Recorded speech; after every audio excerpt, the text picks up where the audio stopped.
ভোটের আগে রাজধানীর পরিস্থিতি ও ঘরে ফেরা মানুষদের খবর জানাতে কমলাপুর থেকে সরাসরি যুক্ত হচ্ছেন সহকর্মী শুভ খান।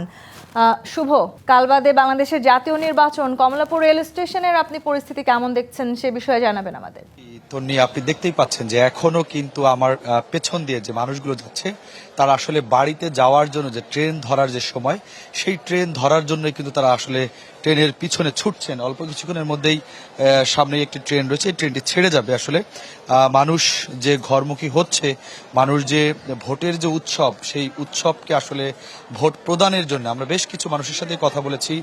ভোট প্রদানের জন্য তাদের যে আসলে বাড়ির দিকে যাত্রা, সেই যাত্রার দিকে ছুটে চলছে এবং যেখানে টিকিট কাউন্টার রয়েছে সেখানে আরো প্রচন্ড ভিড় রয়েছে। আসলে আপনাকে আমি যদিও ভিতরের চিত্র দেখাতে পারবো না টিকিট করে, আমি রয়েছি রেল লাইনের পাশে। এই ট্রেনটি কিছুক্ষণের মধ্যে ছেড়ে যাবে।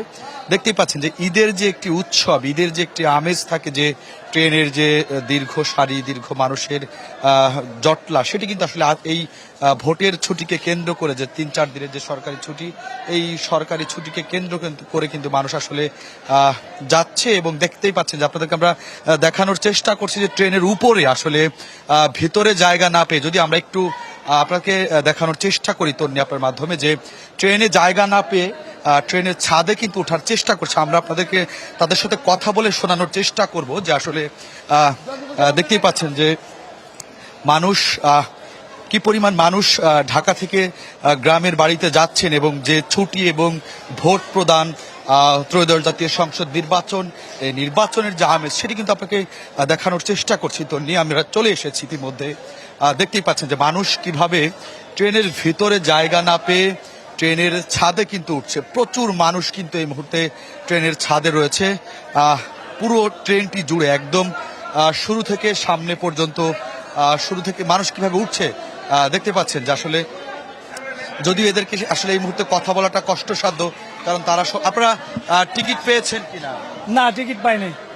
কিভাবে এখন যে রিস্ক হয়ে, এখন তো এই ট্রেন ছেড়ে দিবে, এখন যাইতে তো পারবো না। এর জন্য বাড়ি যাচ্ছে ভোটের জন্য।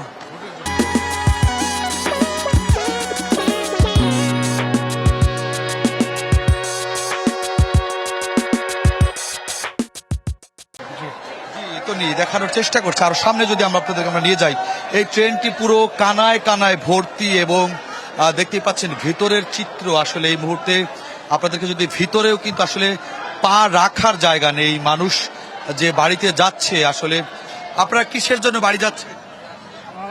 জি জি, ভোট দিতে বাড়ি যাচ্ছি, ভোট দেওয়ার জন্য বাড়ি যাচ্ছি।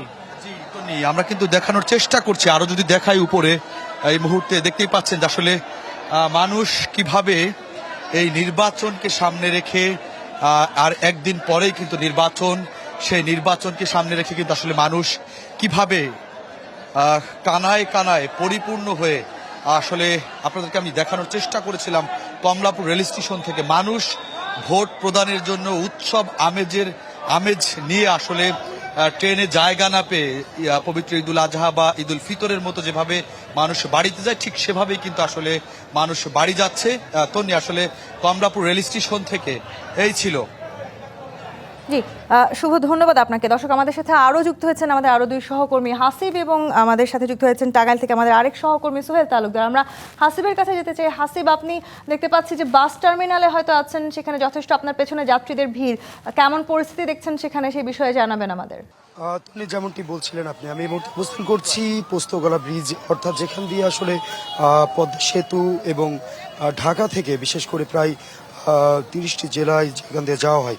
আমার পেছনে যদি আমি একটু দেখাই, যে আসলে আজ বিকেল বলতে 3টা-4টার পর থেকে কিন্তু আসলে যাত্রীদের যেই ভিড়, সেই ভিড় কিন্তু বেড়েই চলছে ক্রমশ।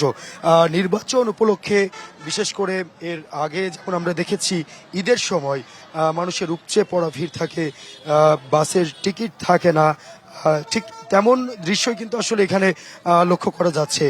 যদি বলি, এখানে আরেকটি বিষয় কিন্তু আমরা সরজমিনে এসে পেয়েছি, অনেকেই অভিযোগ করছে যে বিষয়টি, যেখানে ভাড়া বৃদ্ধির যে বিষয়টি, অর্থাৎ কেউ পূর্বে যে ভাড়াটি ছিল ঢাকা থেকে বরিশাল কিংবা যশোর 500 টাকা কিংবা 450 টাকা, সেই নির্ধারিত ভাড়া থেকে ঠিক আজকের জন্য যারা বাড়িতে যাচ্ছে তাদের সেই ভাড়া কিন্তু প্রায় 500 টাকার ভাড়া 1000-1200 টাকাও কিন্তু নিচ্ছে। সবকিছু মিলে যদি বলতে হয় তন্নি, যে একে একে যে যাত্রীরা তারা কিন্তু বাসের টিকিট তো পাচ্ছেনই না, পাশাপাশি কিন্তু আসলে সবকিছু মিলিয়ে ট্রাকে করে, যেমন যেহেতু এই সড়ক দিয়েই ঢাকা থেকে প্রায় 30-32টি জেলায় যাওয়া যায়, সেহেতু এই সড়কে বাসের চাপ যেমনটি বেড়েছে তেমনটি কিন্তু আসলে বিভিন্ন দূরপাল্লার ট্রাকগুলো রয়েছে, ট্রাকেও কিন্তু মানুষগুলো যাচ্ছে এবং একাধিক মূল্য দিয়ে। অর্থাৎ সাধারণ মানুষের যে অভিযোগটি ছিল তন্নি, সেটি যে তারা ভোট দিতে যাচ্ছে অথচ তাদের যে ভাড়া বৃদ্ধির যে বিষয়টি, সেই বিষয়টি কিন্তু তারা আমরা সরজমিনে এসেও পেয়েছি। এদিকে যারা বাস পরিবহনের সাথে জড়িত রয়েছে তারা বলছেন যে আসলে বাসের যেই পরিমাণটি, সেই পরিমাণ কিন্তু বাস নেই, যে কারণে তাদের হয়তোবা গেলে খালি অবস্থায় ফিরতে হবে, যে কারণে তারা এইভাবে ভাড়া বৃদ্ধি করে নিচ্ছে।